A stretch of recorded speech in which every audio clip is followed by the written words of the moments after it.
The Vethkai Dominion had watched humanity spread across the stars for nearly 50 years. And they did not like what they saw. These humans were loud and messy, and they bred faster than any species the Dominion had ever encountered. And they planted their flags on world after world with no regard for the ancient territorial claims of older civilizations. The Vethkai were a proud race of scaled reptilian beings who had ruled their corner of the galaxy for 300 years. And they believed that younger species needed to learn their place in the natural order of things. When their long-range scouts discovered the human colony on Eridan 4, a beautiful green world sitting right on the edge of Vethkai territory, the High Hierarchs saw a perfect opportunity to teach these upstart mammals a lesson they would never forget. The colony was called New Helsinki, and it was home to 2.3 million human souls who had traveled across the void to build new lives on a distant world. There were farmers who grew crops in the rich alien soil, and engineers who built power plants and transportation networks, and teachers who educated the young, and doctors who healed the sick, and children who played in parks and dreamed of futures full of wonder. They had no idea that death was coming for them from the stars above. The Vethkai attack fleet consisted of 12 heavy cruisers armed with particle beam weapons capable of turning entire cities to ash in seconds. And they dropped out of hyperspace just as the local sun was rising over New Helsinki. There was no warning broadcast, no demand for surrender, no attempt at communication of any kind. The Hierarchs had decided that this message needed to be clear and absolute, and negotiations would only muddy the waters. High Commander Vethrix gave the order from the bridge of his flagship, and 12 ships opened fire simultaneously on the world below. The particle beams cut through the atmosphere like blades of pure light, and they struck the capital city first, vaporizing buildings and people and dreams in an instant of terrible violence. The colonists had no military vessels to defend them, no planetary shields to protect them, no way to fight back against the overwhelming firepower that rained down from above. Some tried to flee in civilian transports, but the Vethkai cruisers shot them down without hesitation, because the Hierarchs wanted no survivors to dilute the impact of their message. Parents held their children close as fire fell from the sky, and friends said goodbye to friends. And the screaming of millions filled the air until the particle beams silenced them forever. The massacre took 14 hours from start to finish, and when it was done, Eridan IV was a scorched and lifeless tomb where nothing moved except the wind carrying ashes across the blackened ground. The Vethkai recorded everything with their surveillance drones, and they broadcast the destruction across every subspace channel they could access, making sure that every human outpost and colony and ship would see what happened to those who encroached on Dominion territory. High Commander Vethrix transmitted a final message before his fleet departed the system. Let this serve as a warning to the human species, because the Vethkai Dominion will tolerate no further expansion into our sphere of influence, and any future violations will be met with the same response. Then the 12 cruisers jumped back into hyperspace, leaving behind a dead world and the lingering echoes of 2.3 million voices that would never speak again. The news reached Earth 7 hours later, carried by emergency subspace relays that burned out from the intensity of the transmission. The images were horrifying beyond description, showing cities reduced to craters and fields turned to glass and the broken remains of a civilization that had been thriving just hours before. In the halls of government and the streets of every city, humanity watched in stunned silence as the full scope of the atrocity became clear. For 3 days, there was no official response from Earth or Mars or any of the major colonial governments. And the Vethkai observers, monitoring human communications, believed that the species was paralyzed by fear and grief. The hierarchs congratulated themselves on the success of their operation, confident that humanity would now understand its place in the galactic hierarchy and would trouble the Dominion no more. They were catastrophically wrong in this assumption. Behind the silence, something was happening that the Vethkai could not see and would not have understood even if they had seen it. Every human government was communicating through secure channels, setting aside generations of political rivalry and economic competition in the face of a shared wound that cut deeper than any previous conflict. The president of Earth spoke with the premier of Mars spoke with the governors of the outer colonies, and they all agreed on one thing without any argument or hesitation. This could not stand, and this would not stand. And there would be a reckoning that the Vethkai would remember for 1,000 years on the 4th day after the massacre. Admiral Yuki Tanaka stood before the United Earth Assembly in Geneva, her dress uniform crisp and her eyes burning with cold fire. She was 63 years old and had commanded human fleets through 2 major conflicts. And she had been preparing to retire to a quiet life on Luna when the news from Eridan 4 changed everything. Distinguished representatives, she began, her voice steady and clear despite the rage that churned in her heart. The Vethkai Dominion has made a terrible mistake, because they looked at humanity and saw a species that colonizes with families instead of soldiers. And they assumed this made us soft. She activated a holographic display that filled the chamber with points of light, representing every human-controlled system in the galaxy. They saw that we preferred trade to conquest, and they assumed this made us weak. The display changed to show military readiness reports from across human space, with green indicators lighting up one after another in an endless cascade. They believed that destroying one colony would frighten us into submission, but they do not understand who we are or what we are capable of. When our children are murdered, the final tally appeared on the display, and the assembled representatives gasped at the number 300,000 warships, drawn from active fleets and reserve forces and mothballed vessels and private military contractors and converted civilian ships. Admiral Tanaka let the number sink in before she spoke again. The Vethkai wanted to send humanity a message about knowing our place in the galaxy, and I think it is only fair that we deliver our reply in person. The Assembly voted unanimously for war, and across 1,000 star systems, the engines of human vengeance began to roar to life. The galaxy had never seen anything like what humanity did in the weeks following the massacre at Eridan 4, because no species had ever mobilized so completely or so quickly in response to an act of war on Earth. Recruiting stations that had been quiet for decades were suddenly overwhelmed with volunteers, as men and women of every age lined up to offer their service in whatever capacity they could provide veterans who had hung up their uniforms years ago, dug them out of storage and reported for duty. Their bodies older, but their skills still sharp, and their hearts burning with the same fire that drove the young in the orbital shipyards above Mars. Crews worked around the clock to reactivate warships that had been mothballed after the Orion conflicts. Of the previous generation chief engineer Marcus Webb stood on the observation deck of the Titan construction yards and watched as the massive form of the dreadnought Unconquerable slowly came back to life under the welding torches of his people. "How long since you slept, Marcus?" his assistant asked him on the 3rd day of continuous operations. Webb took a sip of cold coffee and shook his head without taking his eyes off the work below. "I had a cousin on Eridan 4, he said quietly, "and she was a nurse at the Central Hospital in New Helsinki, and she spent her days helping sick children get better. And now she is ash because some aliens decided they wanted to make a point about territorial boundaries." He turned to face his assistant with red-rimmed eyes that held no exhaustion, only determination. "So I will sleep when we are done here. Or I will sleep when I am dead.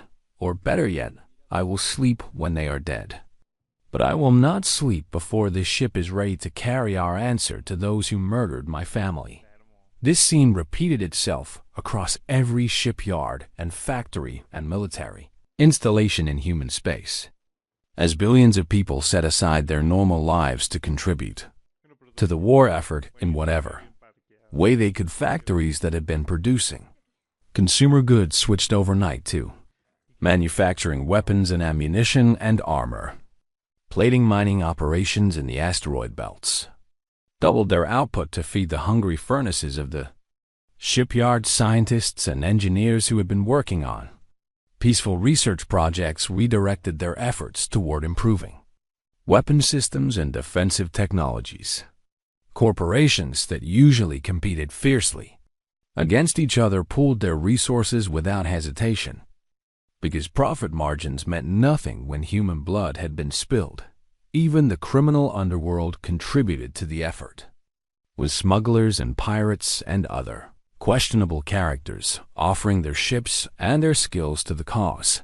"We may be outlaws," one notorious smuggler captain reportedly said, "but we are human outlaws, and nobody gets to kill our people except us." Far away in the Vethkai Dominion, the intelligence services began receiving reports that troubled them deeply. They had expected humanity to rage and grieve, and eventually accept the reality of their inferior position in the galactic order, because that was how things worked when a stronger power demonstrated its might to a weaker one. Instead, the reports showed a species transforming itself with terrifying speed and unity of purpose. Satellites detected the movement of thousands of ships converging from every corner of human space, flowing through hyperspace corridors toward predetermined gathering points near Dominion territory. Intercepted communications revealed a level of coordination that should have been impossible for a species as politically fractured as humanity. Had always appeared to be. Two military analysts crunched their numbers again and again, unable to believe what they were seeing. "This must be an error," declared Fleet Admiral Koraft when his staff presented the latest estimates, "because our intelligence indicated that the humans possessed perhaps 40,000 active warships, and even with reserves they could not possibly field more than 60,000. His chief analyst shifted nervously on his scaled feet before responding. "Admiral, the latest count based on hyperspace wake signatures suggests that the human fleet now numbers approximately 300,000 vessels, and the number continues to grow as more ships join from outlying colonies." Korath stared at his subordinate for a long moment, his vertical pupils narrowing to thin slits. "That is not possible," he said slowly, "because no species mobilizes that quickly, and no species converts civilian vessels to military use on that scale, and no species unifies so completely in such a short time. The humans appear to be doing all of these things." "Admiral." The fleet admiral turned to look at the tactical display showing the growing concentration of human ships, and for the first time in his long career, he felt something cold settle into his chest. It was fear, and he had not felt it since he was a small hatchling hiding from predators on his homeworld. High Hierarch Zethmara received the reports in his palace on the Dominion capital world of Kethvara, and his reaction was one of dismissal rather than concern. "The humans are bluffing," he declared to his assembled war council, "because they are trying to frighten us with inflated numbers and dramatic displays. But we know that their actual military capability is far below what they claim." "Hierarch," ventured one of his advisors, "our sensor networks have independently confirmed the count, and there does appear to be a fleet of approximately 300,000 ships gathering at the edge of our territory." Zethmara waved a clawed hand dismissively. "Then they have converted cargo haulers and passenger liners and called them warships. But such vessels will be useless against our trained military crews and purpose-built combat vessels." He leaned forward on his throne, his scales gleaming in the artificial light. "Let the humans come with their makeshift fleet, because we will destroy them and prove once and for all that the Vethkai Dominion is the supreme power in this region of space." His council members exchanged uneasy glances but said nothing, because contradicting the high hierarch was not a path to long life or career advancement across the border. Admiral Tanaka stood on the bridge of her flagship, the Super Dreadnought Remembrance, and watched the tactical display as more and more ships reported their arrival at the staging area.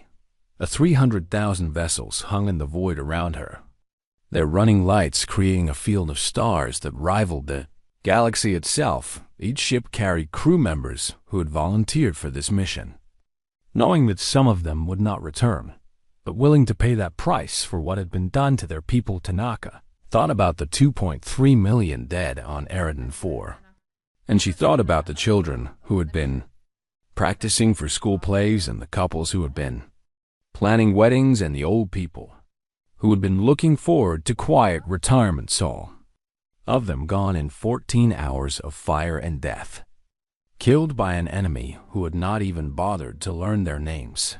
"Fleet status report," she said quietly. Her executive officer responded without hesitation. "All ships report ready for hyperspace jump on your command, Admiral." Tanaka nodded slowly and opened a channel to every vessel in the fleet.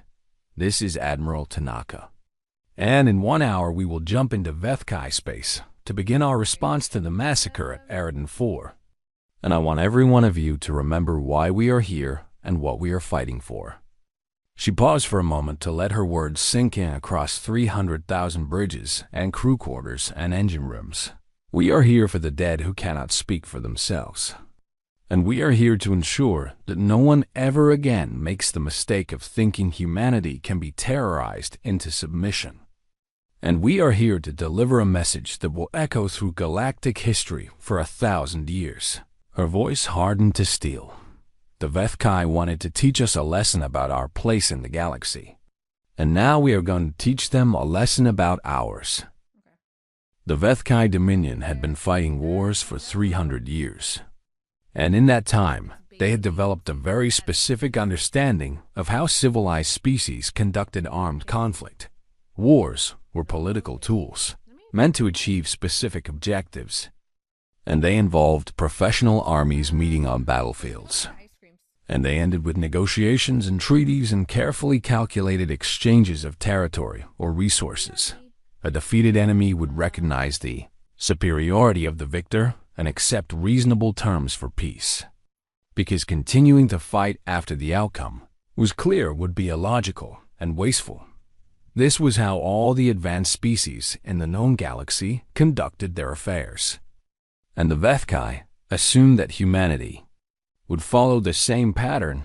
They were about to learn that humans played by very different rules. The first Vethkai defense fleet consisted of 800 warships under the command of Admiral Veshkira, a veteran officer who had never lost a battle in her 40 years of service. She positioned her forces at the Korath Nebula, a strategic choke point that any attacking fleet would need to pass through to reach the inner systems of the Dominion. When her sensors detected the approaching human armada, she opened the communication channel and prepared to deliver the standard challenge, "Attention human fleet. You have entered Vethkai's sovereign space without authorization, and you are ordered to halt your advance immediately, because failure to comply will result in the use of military force to defend our territory." She waited for the response that always came at this stage of any conflict. The counter-demands and threats and opening positions for negotiation. The human fleet did not respond. Instead, it continued advancing at full speed. 300,000 ships moving in perfect formation, like a wall of metal and fury stretching across the void. Admiral Veshkira tried again, adjusting her tone to be more conciliatory. "Human commander, we understand that you are angry about the incident at Eridan 4, and the Dominion is prepared to discuss reparations and territorial adjustments to address your grievances. But this show of force is unnecessary and will only lead to needless bloodshed on both sides." Still no response. But now she could see that every human ship was broadcasting something on an open channel. It was a list of names. 2.3 million names scrolling endlessly across every frequency. The names of every man and woman and child who had died on Eridan IV Admiral. Veshkira felt a chill run down her scaled spine as she watched the wall of ships grow larger on her tactical display. And she realized that these humans had not come to negotiate. They had come for something else entirely. All ships prepare for combat, she ordered, her voice steady despite the growing unease in her hearts. And target the lead vessels, because if we can destroy their command ships, we may be able to break their formation. Captain Elena Vasquez commanded the destroyer Righteous Fury from the vanguard of the human fleet, her ship leading the charge alongside 1,000 other vessels, whose crews had volunteered for the most dangerous position. Her brother David had been a teacher on Eridan IV, and his class of 30 children had been rehearsing for a music recital when the Vethkai cruisers appeared in the sky and ended everything in fire. Elena had received a message from him just 2 days before the attack. A video of his students singing a folk song from old Earth, their young voices full of joy and hope for the future. She had watched that video 100 times since then, and every time she heard those voices, she felt the cold rage in her chest grow stronger. Captain, the enemy fleet is powering weapons, her tactical officer reported. Elena nodded calmly and opened a channel to Admiral Tanaka. Admiral, the Vethkai are preparing to fire, requesting permission to engage. Tanaka's response came without hesitation. All ships, weapons free. What happened next would be studied in military academies across the galaxy for centuries to come, as an example of what occurs when a civilization underestimates an enemy who is not fighting for territory or resources or political advantage. The Vethkai opened fire first, their particle beams lancing out toward the approaching human ships with precision and discipline. They expected the humans to scatter or fall back, or at least attempt evasive maneuvers in the face of their superior firepower. Instead, the human fleet absorbed the incoming fire and kept coming, their shields flashing and flickering, but their formation never wavering. And then 300,000 ships returned fire. Simultaneously, the Vethkai had never faced anything like the concentrated firepower that now engulfed their fleet, as missiles and energy beams and kinetic projectiles struck from every direction. At once, Admiral Veshkira's flagship took 17 direct hits in the first 30 seconds, and she barely had time to register the damage reports before her bridge exploded around her. The battle lasted 11 minutes from the first shot to the last, and when it was over, the entire Vethkai defense fleet had been reduced to expanding clouds of debris and cooling plasma. Not a single human ship accepted surrender signals from damaged Vethkai vessels, and not a single escape pod was retrieved from the wreckage.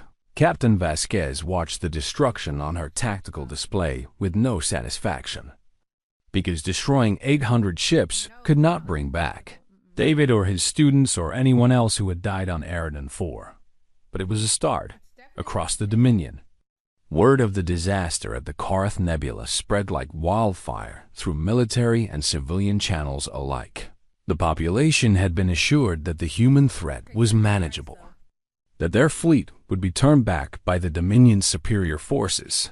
Now they watched in horror as the casualty reports came in, followed by images of the human armada continuing its advance as if the battle had been nothing more than a minor inconvenience. High Hierarch Zethmara received the news in his throne room, surrounded by advisors who were suddenly afraid to speak. How is this possible? He demanded, his voice rising to a screech that echoed off the ancient walls. How did we lose an entire fleet in 11 minutes? None of his council members had an answer that would not result in their immediate execution. So they remained silent. Zethmara paced back and forth on his throne platform, his claws clicking against the stone as his mind raced through options that grew fewer by the minute. Finally, he made a decision that no Vethkai hierarch had made in over 200 years. Open a channel to the human fleet and transmit our offer of conditional surrender.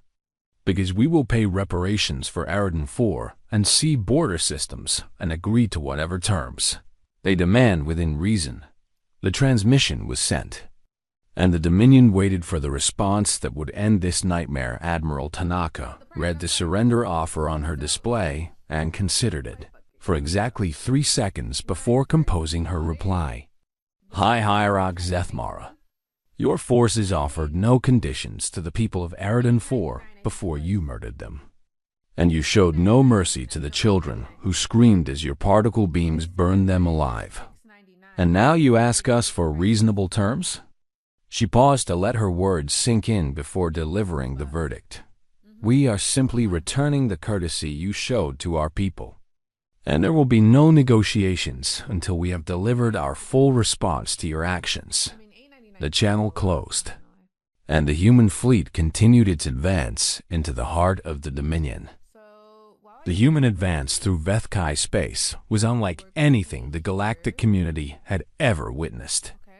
And observers from a dozen other civilizations watched with a mixture of fascination and terror as the Armada carved its way toward the Dominion homeworld. What surprised everyone, including the Vethkai themselves, was the discipline that humanity displayed even in the grip of righteous fury.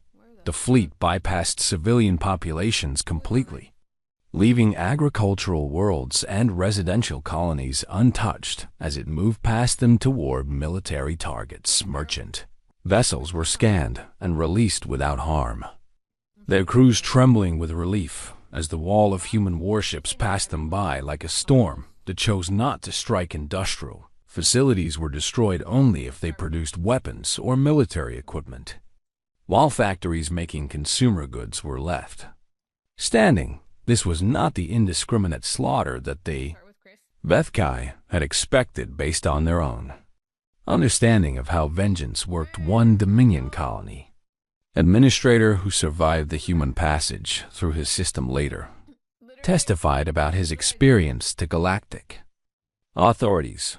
I prepared my people for death when we saw the human ships appear in our sky, because we had all heard what happened at the Korath Nebula, and we assumed they would show us the same mercy we showed their people on Eridan 4.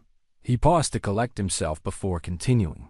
Instead, they destroyed our orbital defense platforms and our military garrison. And then they broadcast a message telling us that we were not their enemy, that their quarrel was with the hierarchs who had ordered the attack, and that any civilian who did not take up arms against them would not be harmed. He shook his scaled head in wonder.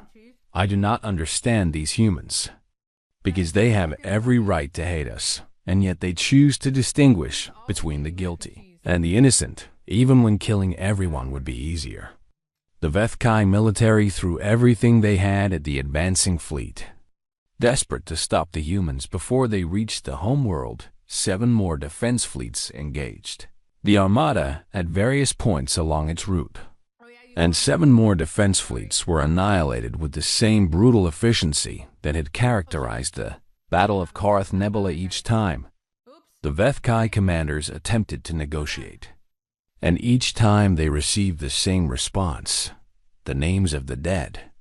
BROADCAST on every frequency until the shooting stopped and there was no one left to receive the transmission. High Hierarch Zethmara watched his empire's military power crumble from the command center beneath his palace.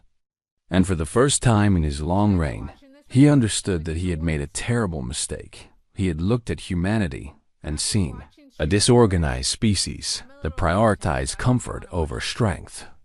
A civilization that sent families to colonize new worlds instead of soldiers to conquer them.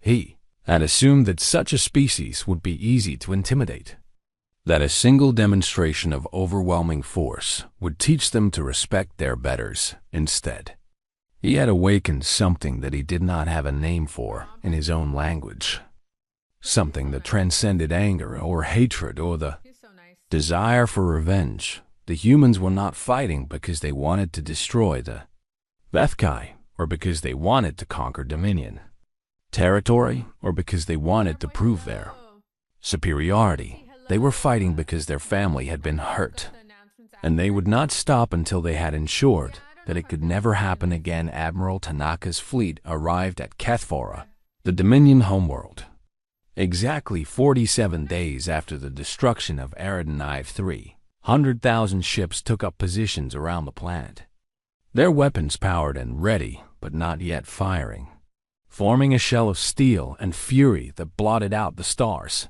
The population of Kethvara looked up at their sky and saw death hanging over them, close enough to touch but holding back for reasons they did not yet understand. Tanaka opened a channel that was broadcast to every screen and speaker on the planet below, her face appearing before billions of Vethkai who waited to learn their fate. People of the Vethkai Dominion, she began, a voice calm and measured despite the magnitude of the moment. I am Admiral Yuki Tanaka of the United Human Fleet, and I am here to deliver humanity's response to the massacre at Eridan IV. She paused to let the translation systems do their work before continuing. Your leaders murdered 2.3 million of our people, including over 400,000 children who had committed no crime except being born to human parents on a world that your hierarchs decided was too close to your territory. Behind her, the tactical display showed targeting solutions for every major military installation and government building on the planet below. We did not come here to exterminate the Vethkai people, because that would make us no better than the monsters who ordered the attack on our colony. She let that statement sink in, watching the reactions on the faces of the Vethkai officials who were monitoring her transmission. We came here to ensure that this never happens again, and to show every civilization in this galaxy what true strength looks like. The display shifted to show the positions of all 300,000 ships, each one capable of raining destruction on the world below. You have one solar cycle, approximately 32 of your hours, to remove the hierarchs who ordered and approved the attack on Eridan IV, and deliver them to us for justice. Tanaka's eyes hardened as she delivered the final part of her message. If you fail to do this, we will remove them ourselves, and we will not be gentle or precise in doing so. And many innocents will die alongside the guilty.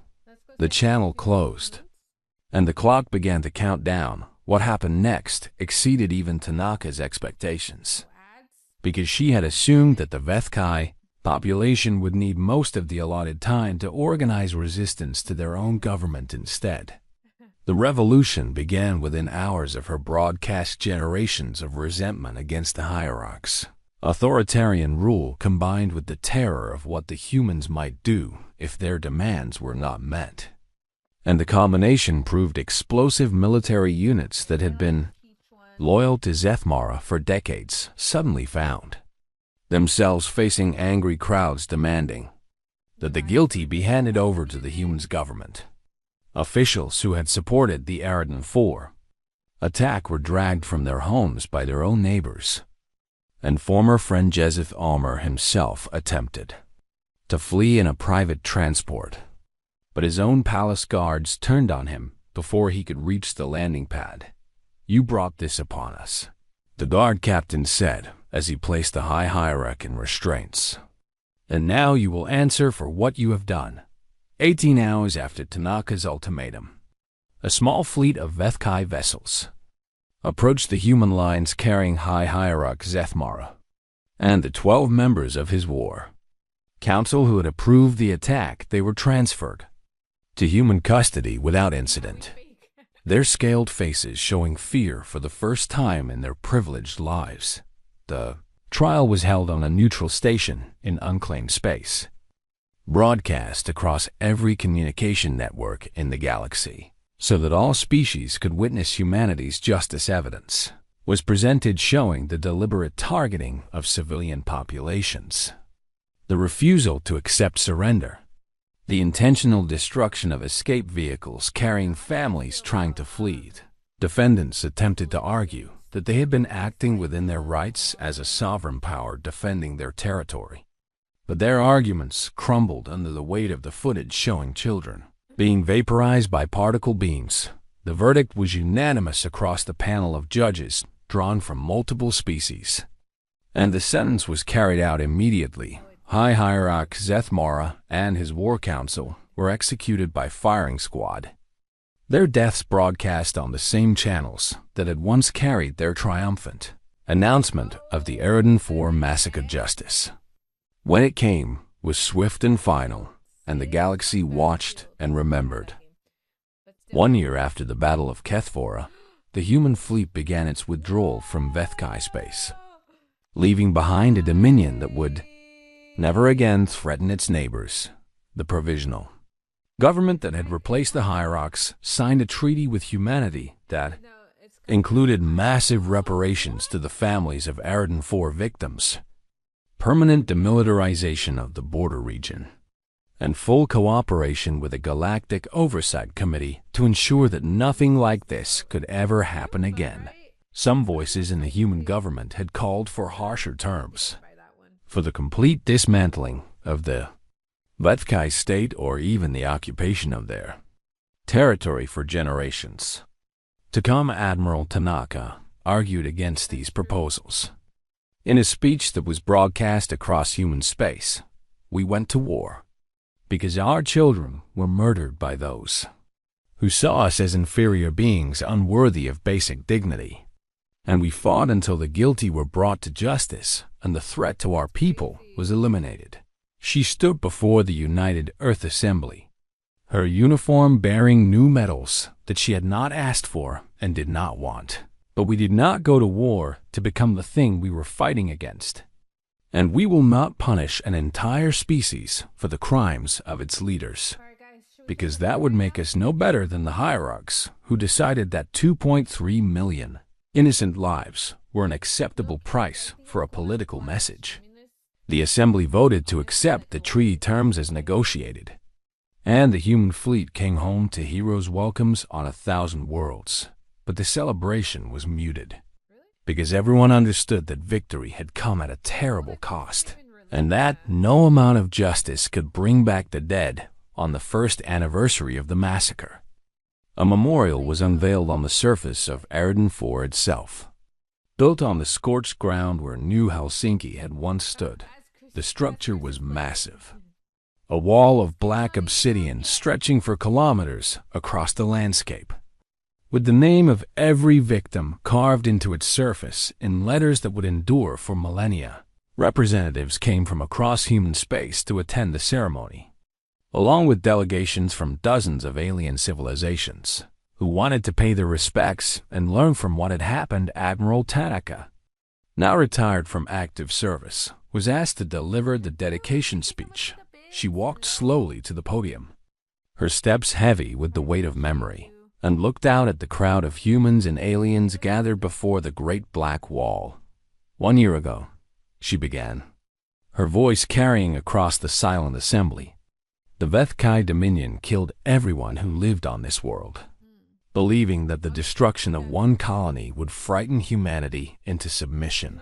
She turned to look at the wall behind her, at the names stretching beyond sight in every direction. They expected us to mourn and then accept our place as an inferior species in a galaxy ruled by those who were willing to commit atrocities to maintain their power. Her gaze returned to the crowd, moving from face to face across humans and aliens alike. Instead, we showed them, and we showed the entire galaxy, what happens when you hurt our family. She paused to let the words sink in, watching as the alien delegates shifted uncomfortably under her steady gaze. We are often asked why we responded the way we did, why we mobilized everything we had, why we refused to negotiate until our full message had been delivered. Tanaka's voice softened but lost none of its intensity. The answer is simple, because humanity has a long memory, and we do not forget our children, and we do not abandon our dead, and we do not allow those who harm us to sleep peacefully while the graves of our loved ones remain unavenged. She turned to address the alien delegations directly, her words carrying the weight of 300,000 warships that still waited in reserve. Across human space, we prefer peace. And we prefer trade and cooperation and the building of relationships that benefit all species. And we have proven this preference through decades of peaceful expansion and cultural exchange. Her voice hardened to steel. But let every civilization in this galaxy understand and remember what they witnessed here. Because we carry our grief into battle, and we transform our sorrow into strength. And there is no force in the universe more dangerous than a species fighting for its family. The memorial fell silent as Tanaka stepped back from the podium. And for a long moment, no one moved or spoke. Then, somewhere in the crowd, a young girl began to sing. It was an old Earth lullaby, soft and mournful. A song that mothers had sung to children for generations beyond counting. Other voices joined in, one by one, until thousands of humans were singing together, their combined voices rising into the air above the scorched ground where so many had died. The alien delegates watched in wonder as the humans sang their song of grief and love and defiance. And they understood for the first time why their intelligence reports had always failed to capture the true nature of this species.